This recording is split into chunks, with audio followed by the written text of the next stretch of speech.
bata. So, dito yung mga kaibigan nila. Kaya hindi na rin kami umalis. Yung mga biyanan ko naman nasa General Santos. So, pinayagan nila kami muna nung tumira dito. Bakit hindi ka nagpayaman bilang senador? Yung iba kasi, nagpapayaman ang naging senador. Yan naman masasabi ko, galing yan sa training ko doon sa PMA. No? Naging chairman ako ng honor committee na tinatawag. Na yung honor committee, ito yung mga kadeteng nagtuturo sa mga kapwa kadete na huwag mag-lie, cheat, and steal. So, na-embrace ko yun. At yun lang, nung graduate ako sa PMA, talagang tinatalikuran namin yung mga ganyan pangungurakot. At yun na nga yung naging reason kung bakit kami nag-rebelde.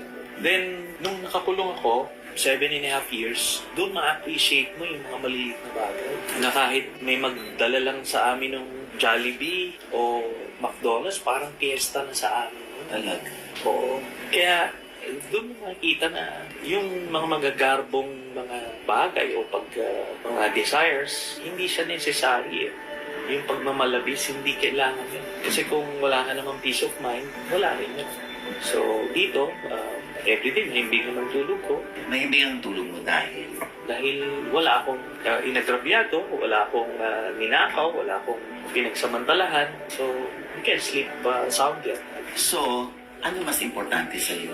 Sa ngayon, at this point in time, mas importante sa akin yung gawin ko yung tungkulin ko. Kasi pagka natapos itong buhay natin, maiiwan yung anak natin, yung future generations. Ngayon, kung lumala yung sitwasyon, hindi sa atin din babalik yun. Parang yun na yung driving force or motivator ko to wake up in the morning. Parang yun.